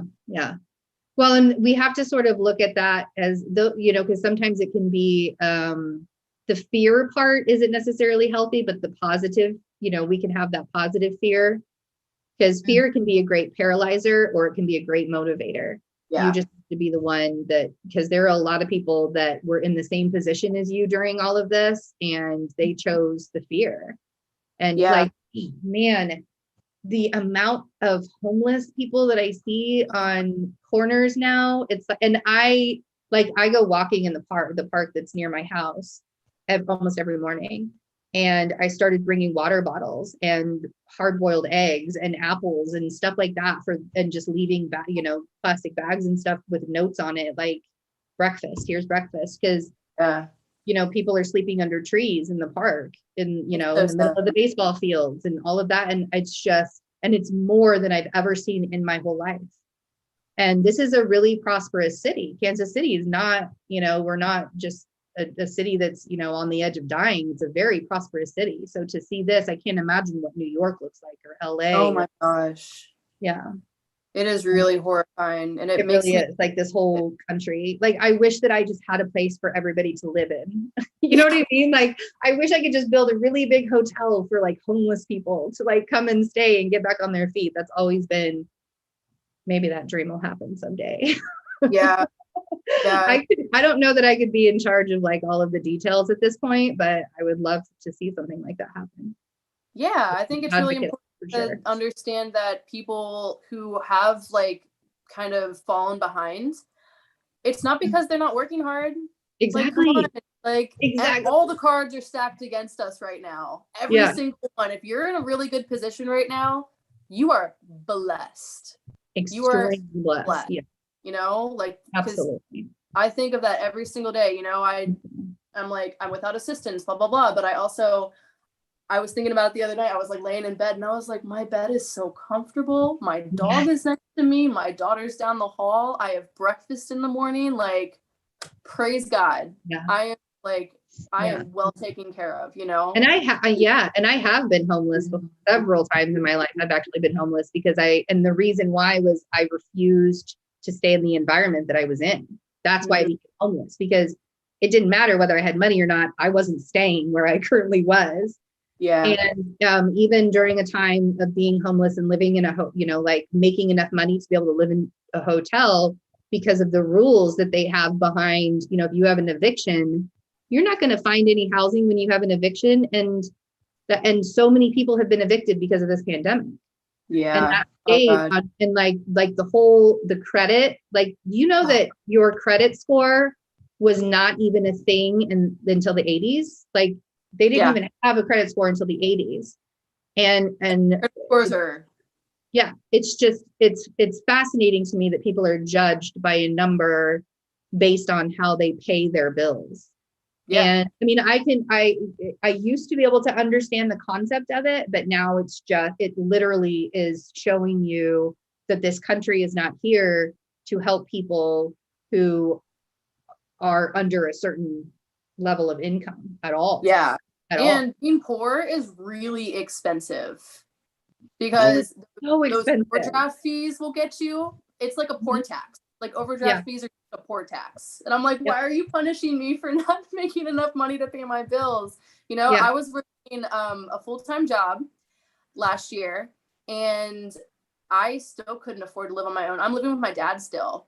I've been living with him for a hot minute, both me and my daughter. And, people are always like, you got to get out of your dad's house. And I'm like, you don't think I want to? Yeah. But I was working a full-time job, benefited with a pretty decent salary, and I still couldn't afford to live on my own. I know, it's really ridiculous. Like, unless you have like a double income or you make $70,000 yeah, more than $60,000 a year on your own. God, it's so frustrating. Well, and when I was a teenager, and that really started happening, I think in early 2000s is when when inflation started happening. But I mean, like, it really started way earlier than that, but we didn't start to really recognize and see it happening until the minimum wage of this country stayed the same, but the inflation went up. Yeah. Because when I was growing up, I'm going to sound really old. When I was growing up, people are talking about how $20 can't even fill up a tank now. I remember having $5 to my name in quarters, and it filled my tank up. And I was also a smoker. I could have $10 and I could fill my tank up and buy a pack of cigarettes with $10. Oh my gosh. When I was a teenager. So to this day, the fact that I go to the gas station and it's like $35 to $40, and then the fact that is even a thing, and thinking about how many people can't even afford to put gas in their car to make their way to work. Yep. I just saw a tweet about to have a bus pass. Yep. To get to work. Or don't live in an area where you have a bus to take to work. Like, I live out in the sticks. And also, it was $46 to fill my tank this morning. I was like, you've got to be kidding me. That's like groceries, for people. Yeah. It's insane. I don't even fill my tank all the way up anymore, to be honest. I'm like, $20, you'll be fine. You'll be okay. Yeah. But I mean, just the world that we have to raise our children in, it's so complicated. Yeah. That making it as simple as you can for yourself is huge. Like, to be a parent, like, don't complicate parenting. It's not, yes, give yourself a break, be compassionate. It's not going to be perfect. Yeah. Take the pressure off yourself. You got enough pressure. Yeah. Whatever you can do to make your life easier, your kids' life easier, and like really work through it together as a team, rather than like you struggling, your kids struggling, everybody's struggling, and you're never on the same page and everything. Try to get on the same page so that you have like this really harmonious way of handling the world together. Because then as you grow up, you'll carry that relationship into your adulthood, and then that'll be passed down. So we can start like a new generation of like healed and, you know. I hope so. Like that's my goal. And I know that I was tasked with having these 3 boys for that reason, to show them that the world doesn't have to be so full of so much pain. Yeah, that's really beautiful. Yeah. Yeah, as you were talking about that, I was also like, this coming to my mind is that making the home a safe space that for kids to go into is very important. So especially those with partners, parents with partners, or both parents, I think it is important to not like have fights at home and make it like a space where they do not want to return to, which would result in more. I personally seen a lot of my friends growing up that they do not want to return to home, and hence they hang out outside and hang out with the wrong crowd. Yeah, and that would be very easy, trap to fall into for kids. Yeah, I was just thinking about that earlier in the conversation, because I've noticed that I spend so much time in my bedroom. You know, the only time in my life when I ever really fully occupied my entire house was when I lived in my townhouse by myself for 2.5 years. I would visit the living room, I would go downstairs and watch TV, I'd freely be in the kitchen, but in every single space, even in college, it feels like I've always been confined to my bedroom, and I've never been welcome in like the community space, because it just doesn't feel okay for me to be there. You know, there was always some fight going on. Someone would walk in, ask me what I'm doing, judge what I'm doing. They're like, what are you doing this? You should be doing this instead. So I stay in my sanctuary, which is my room. I have my desk in here. I do my art in here. I do my yoga in here, my exercise, everything happens in my room. And I was wondering why. And it's because like I never felt like I was welcome in my space growing up. And that's really important to give to your kids, that you're welcome in any room in the house. You can do something. No one's gonna like breathe down your neck. Right. No one's gonna judge you for what you're choosing to do. Yeah, absolutely. Definitely. And I was the same way too. I would either spend all day in my room reading in my teenage years, or I'd be at friends' houses, and I would go to a friend's house and I'd stay there for a whole week. I didn't want it because it was more peaceful than being at home. And I would think that that would be a great big red flag. My parents were just glad that I was gone because they got the seat, and then my mom would call me and be like, well, we haven't seen you all week. We kind of miss you. And I'm like, you do? Yeah. Like, doesn't seem like you show that when I'm there. But yeah, no, it's that's really, and I think that goes along with that story that we were talking about that kid, like if you're not paying attention to why your child is shutting themselves out of the world, then that's a big thing, right? For sure. Yeah. And I wonder sometimes if that is something that, that really needs to be addressed with people, for sure. That's a big deal. Yeah. Or kids turning into like internal worlds or video game worlds, the escapism. Like I feel like that has increased so much over the past 10 years. I used to play The Sims a lot when I was a kid. And it was so funny how I would create this entire separate world and have these people with like multi-generation families, and like I would get attached to them because they would have kids and then their kids would have kids, and I would have like a 5-generation family. Yeah. And I was so proud of my happy little family. And then I went to like my own little world, and I was like, no, I want to go back to my happy family. Yeah, exactly. Yep. I wasn't ever really into the video games or anything like that, but I can understand the draw for sure to all of that. And I've heard so many people in generations, the ones after me that talk about doing The Sims or doing, Roblox or Minecraft, and like being able to build their own environments. Yeah. That's really telling for sure. Yeah. I think for Betsy, you and our generation, our escapism was books. Yeah. I read a lot with kid too. Like Harry Potter, Series of Unfortunate Events. Like Nancy Drew was one of my favorite series when I was a kid. Oh my God. I would read for hours on end. Yeah. I used to see, I was Judy Blume and nobody. Oh yeah. Like, Are You There, God? It's Me, Margaret. That's what taught me how to be a woman. Yeah. Like that was the book that talked about, because nobody taught, I mean, like the only thing that I heard about, you know, becoming a woman was what we heard in school. My mom never sat down and had that conversation with me. I didn't even tell her when I got my period. Like it was, we just didn't have that. And then she got mad at me that I didn't tell her. And I was like, well, but we don't have a relationship. Like I didn't, it was always that, but we don't have that kind of relationship. Why would I come and tell you that? I can't tell you anything. So yeah, it was, you know, funny how the things that you do when you're growing up, they actually like raise you. Yeah. No, it's so true. Which is, it's important to, you know, be mindful of what your kids are exposed to on a daily basis for that reason. You know, like what kind of movies are they watching? But also, do you have the news running in your house 24/7? Right. When your kids are young, because they get exposed to that energy, and kids are so much more perceptive than we give them credit for. Yes.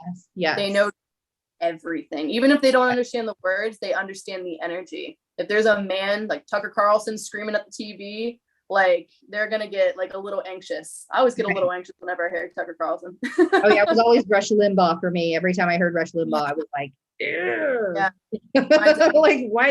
I was like, he's like, why don't you? He like gave me a book that Rush Limbaugh wrote, and he was like, why don't you read that book? And I'm like, because I've heard him on the radio enough, man. Like I've had my fix of Rush Limbaugh. Yeah, I am not a person that needs to read a book by Rush Limbaugh at all, for sure. Nope. No, I would gift that to my father, but I wouldn't read it myself. Anyway. Yeah, one very one question that pops up into my mind as I listen to you guys is like how do you have like difficult conversation with the children, or maybe like, you know, the woman talk, the man talk, you know, like you guys, like the boys are growing into teenagers and you guys would have to have talk and so on. I think that is a very interesting topic. I think that I will pass that to Betsy. Yeah. Might have more experience.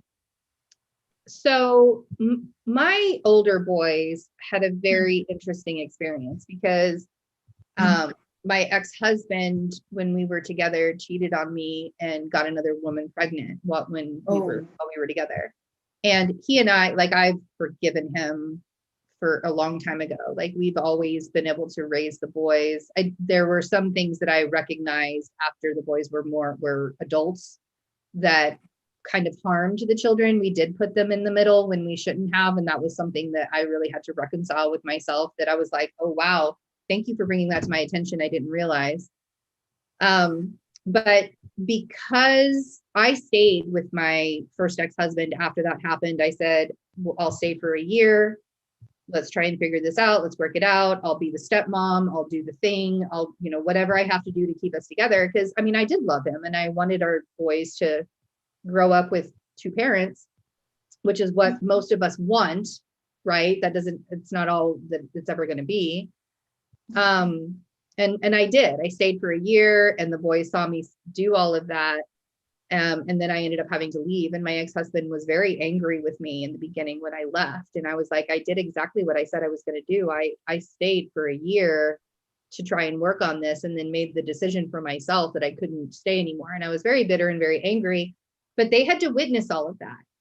So you fast forward a couple of years, I think we were probably divorced about 5 years at the point when the boys came to me and they said their little sister, Chloe, which my ex-husband has a very good relationship with his daughter, which I'm so glad for, because that was a really hard thing for him to go through, having a daughter with somebody that he wasn't in love with.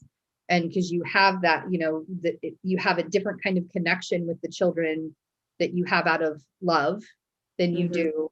And so he had to learn how to love her. And that was really hard for him to do. But the boys came to me and they were like, Chloe said that her mom and dad were together when she was born. And then we had to tell her, no, that's not how, no, our parents were together when you were born. We remember, we were there. And so they had that argument with their sister, and they were like, so what, is that true? Or like, what happened? And I said, well, I think maybe you should talk to your dad about that. And they said, we don't want to, we want to talk to you about it. And I think it's because they saw me going through, it was harder on me than it was on their dad. Like, yes, their dad had to go through certain things, but they really saw how much it broke me, and how being a single, because he had assistance where I did not. He could live with his mom, or he ended up meeting his now wife. They've been married for over a decade now, was a godsend. But they wanted to get the story from me. And so really sitting them down and saying, your dad made poor choices, and this is what happens when you choose to have sexual relationships with somebody without any kind of protection, or without, like, this is the stuff that, and they were 8 and 6 years old when I had to have that talk with, they were little tiny. They were still babies when I had to have that talk with them. And so I think really you have to come from a place of humility when you're talking to your children about difficult things that go on in the world. And one of the biggest things is reminding them that going through puberty is not a bad thing. You know how everybody talks about puberty is so hard, and it's like, it doesn't have to be, I think. And if we were to respect our children when it comes to, because that's the thing, is like, kids want privacy when they're going through puberty. They want privacy. Mm-hmm. They want to be able to do that, but they also need to know that they can be open to come talk to you. So I love that the boys felt comfortable about coming to me and asking me about that.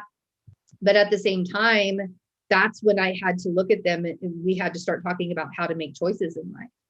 This is what happens when you make certain choices in life, and your dad made a really bad decision. And it's not, Chloe's not the bad decision. It was the act that happened that created the bad decision. So I know that every parent's experience with sex and their kids and puberty is going to be different. But I think coming from a place of just being like, this is nature. And this is everybody goes through it. Nobody is different, going through it. I have never had to have the conversation with my children, the children that are born one gender, but they know that they're another gender. I've never had to have that conversation. So I don't know how I would approach that until it came, that's something that I'm not sure. Like, I would just have to go with whatever's happening in the moment. Like, if Jack came to me and he decided that he was actually a girl, I would say, okay, let's talk about that. Let's sit down and discuss your feelings on that. And do you feel trapped in your body? Do you feel like this and this, and, and all those things that come up with that. And I think just coming from a place of just being like, human, we're just not human enough. I feel like sometimes, we make it about a structure and a box and a robot. And if we were if we allowed ourselves to be, human, if we're going to live a human experience, we have to do it.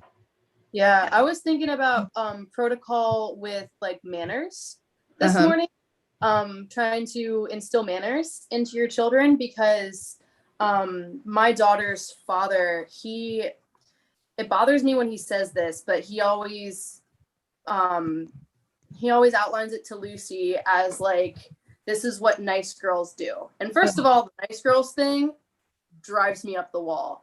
But second of all, I don't really see a point in enforcing manners as a protocol that you do, because then it's not given freely and genuinely. You express gratitude to your children. Like, every time she gives something to me, I'll say thank you. Or when I ask her to do something, I'll always say please. Like, I always model the please and thank you for her, but I don't make her say it. because I want her to be able to see me expressing gratitude and for her to authentically express gratitude when she feels it. We have this like cute thing that we do in the mornings, like when she wakes up and I'm like getting her dressed, I'll say, "Oh, I like your hair," and she'll say, "Thank you. I like your eyes." And I'll say, "Thank you. I like your nose," you know, or like, "I like your so color. I like your today." But it's always like really sweet to me because I've noticed that the more I kind of let it develop freely and let her come into that authentic gratitude on her own, that the more she freely gives it.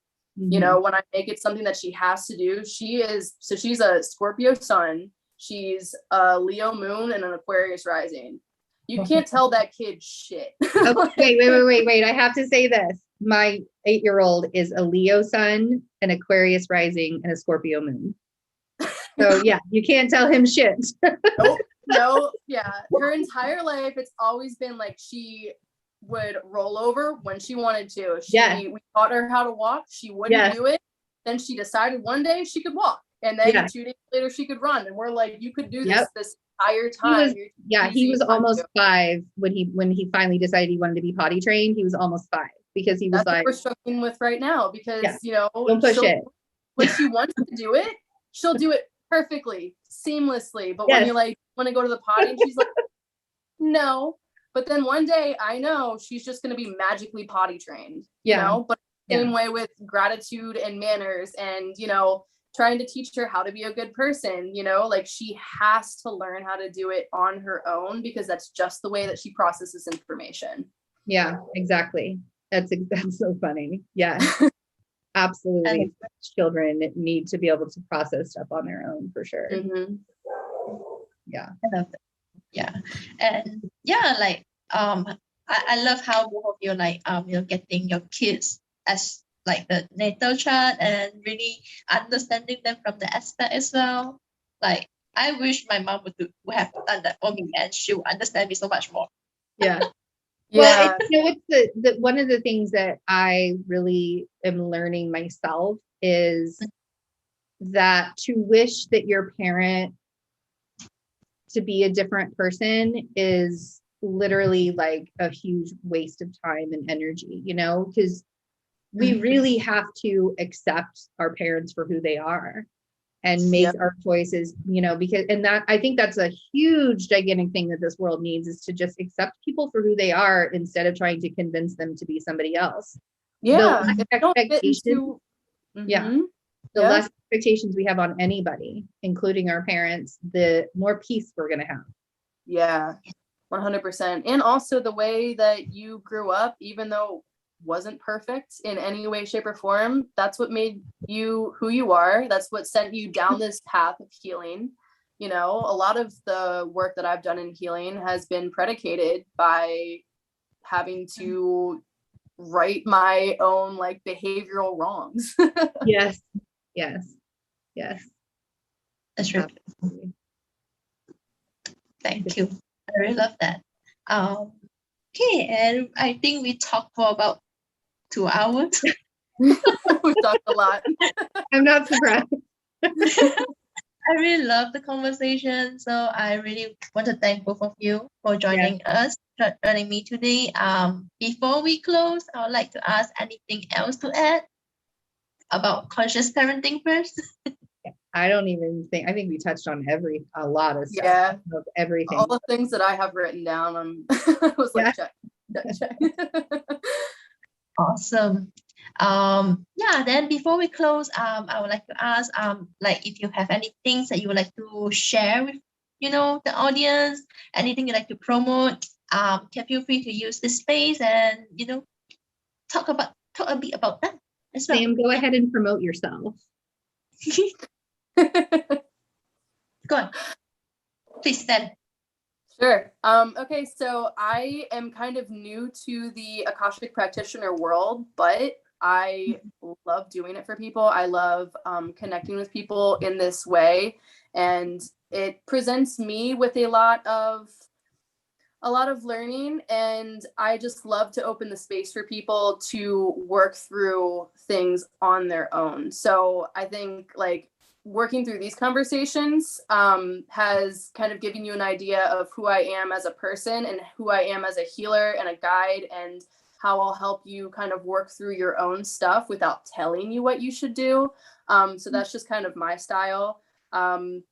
I am open for sessions. I'm open for readings. So if you resonate with me as a practitioner, as a human being, I definitely welcome you into my space with open arms. That's awesome. Yes, and I will have Sam's link below in the description as well, so you can reach out to her easily. Yes, Awesome. and Betsy. Well, you can find me on YouTube. I have a couple of channels actually of the Fearless Intuition, where you can find the tarot and astrology for the monthly zodiac signs.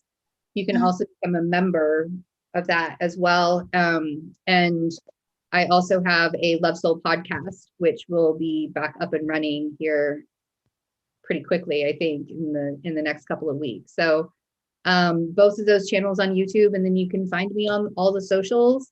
I don't really have I'm not really doing a lot of personal readings right now, but you can definitely, like with Patreon and my memberships, my YouTube memberships, I'm really, really dedicated to that. So if you feel like you need kind of mentoring or more assistance or whatever, I'm like on the Discord stuff every single day and stuff like that. So that's like the biggest way that you can, if you resonate with me being a human and a healer as well, because that's a perfect way to say it. I love that you said that, being a healer and a human. Then yeah, I would love the family, we call it the Fearless family. And yeah, so thank you. Thank you so much. Betsy, This was thank awesome. you, Sam.